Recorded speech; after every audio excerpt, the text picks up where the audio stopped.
तो कल जैसे आरसीबी ने सीएसके को हरा के आईपीएल में कमबैक किया है, वैसे ही कुरामा ने हिमावारी के साथ टीम अप करके स्टोरी में फाइनली अपना कमबैक करवाया है।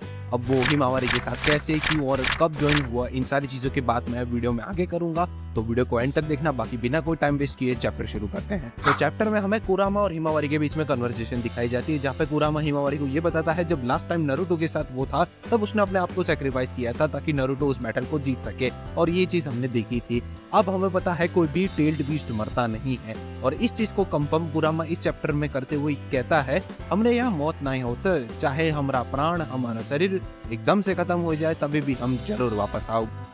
और कुरामा आगे ये भी बताता है कि वो कैसे, कब, कहाँ, किसके अंदर रिबर्थ लेगा उसको वो भी नहीं पता। और वो हिमावारी के वो ये भी बताता है कि उसका हिमावारी के अंदर रिबॉर्न लेना वो भी या तो कोइंसिडेंस है, या तो उसके अंदर नाइन टेल्स का चाकरा था इसलिए वो वापस उसके अंदर रिबॉर्न हुआ, या फिर हिमावारी नारुतो और हिनाटा की बेटी है इसलिए उसके अंदर रिबॉर्न हुआ। अब इसे मैं थोड़ी लेजीनेस कहता हूँ, क्योंकि कुरामा के रिटर्न होने के कारण दो जो बड़े क्वेश्चन अराइज हुए थे कि कुरामा कैसे रीबॉर्न लिया और उसने हिमावारी को क्यों चूज किया, उन दोनों क्वेश्चन को किशिमोटो ने आराम से डॉज कर दिया। खैर अब वो बात अलग है कि अभी जो बसर चल रही है जूरा और हिदारी वाली, उसको खत्म करने के बाद वो प्रोबेबली इस मिस्ट्री को रिवील कर देंगे as a typical Boruto style. देखते हैं आगे क्या होता है। और बसड़ की बात चल ही रही है तो जूरा और हिदारी जो लास्ट चैप्टर में साथ में थे, उसमें से जूरा डिसाइड करता है कि वो हिमावारी का पीछा करेगा, तो वो उनको फॉलो करने चला जाता है। उसी दौरान हिदारी के सामने कोनोहामारू आ जाता है। अब कोनोहामारू को कुछ स्क्रीन टाइम मिले उससे पहले वहाँ पे शारदा आ जाती है। शारदा को देखकर भाई हिदारी टर्न ऑन हो जाता है। I mean not in a wrong way, भाई तुम लोगों का ही दिमाग खराब है। खैर अब हिदारी शारदा को देखकर भड़क जाता है और वो तुरंत ही क्लॉ मार्क्स शारदा के आसपास बिछाता है और टेलीपोर्ट करके उसके ऊपर हमला करता है चिदोरी से। और शारदा अपनी 3 टोमो शारिंगान से उसके अटैक को प्रिडिक्ट कर लेती है और उसे डॉज करके वापस काउंटर अटैक करती है चिदोरी से, और ये एक्शन सीक्वेंस काफी ज्यादा बढ़िया है। अब शारदा के हमले से हिदारी थोड़ा हड़बड़ा जाता है, लेकिन वो वापस बैक टू एक्शन में आ जाता है और अब फाइट शुरू होती है बिटवीन शारदा वर्सेस हिदारी, लेकिन तभी वहाँ पे कट पड़ता है। जूरा अब हिमावारी का पीछा करते करते उन तक नजदीक पहुंच जाता है और फिर वो आंखों से टेल्ड बीस्ट बॉम्ब बनाता है, और इस बार वो इस्तेमाल करता है इनोजिन के बनाए हुए बर्ड पर, जिसकी वजह से उनकी क्रैश लैंडिंग होती है।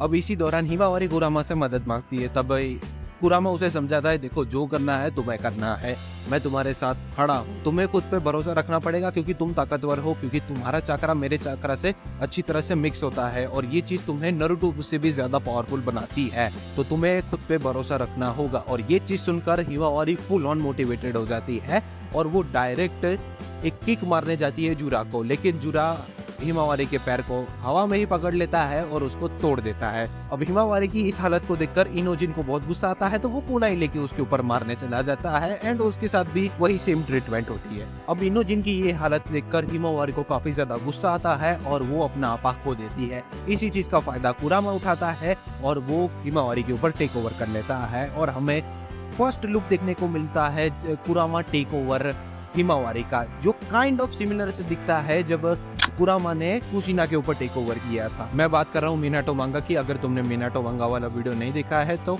इस वीडियो के एंड में तुम्हें उस वीडियो की लिंक मिल जाएगी, जरूर चेकआउट करना। अब उस चैप्टर में हमें कुशिना के लुक में से चाकरा क्लोक को हटा दो तो हिमावारी और कुशिना का लुक सिमिलर होता है। उसके फेस के ऊपर जो लाइन बनी हुई है, उसके जो बाल उड़ रहे हैं, उसकी जो आंखें हैं सिमिलर रखती हैं। अब ये मोड उतना ही पावरफुल है जितना हमने मिनाटो मांगा में देखा था। वेल उसके बारे में तो हमें अगले ही चैप्टर में पता चलेगा। चैप्टर को एंड करो उससे पहले हमें बोरुटो और कावाकी की सिचुएशन के बारे में भी बताया जाता है, जहाँ पे कावाकी को होश आता है और शिकामारू उसे बताता है कि जूरा हिमावारी के पीछे पड़ा हुआ है। कावाकी शिकामारू को ये कहता है कि जब तुम्हें पता था ये चीज हो रही है तो तुम्हें मुझे पहले इन्फॉर्म करना चाहिए था ना, ऐसा बोल के वो उड़ते हुए चला जाता है। उसके पीछे पीछे डेल्टा भी चली जाती है। अब हमें बोरुटो की सिचुएशन दिखाई जाती है, जहाँ पे बोरुटो एक जगह शांति से बैठा है और उसको पसीने आ। तभी शिकामारू बोरुटो से पूछता है उसकी सिचुएशन के बारे में, जिसमें बोरुटो बताता है कि उसको उतनी टेंशन लेने की जरूरत नहीं है, वो आराम करेगा तो वो ठीक हो जाएगा। और बोरुटो को भी स्टिल अभी पसीना आ रहा है। अब ये चीज इंटरेस्टिंग है, जहां तक हमें बोरुटो का पास दिखाया है वहां तक उसने सास्के के साथ अपने निंजुत्सुस और उन सारी टेक्निक को रिफाइन किया है और उसके ऊपर प्रैक्टिस की है, ना कि कारमा की।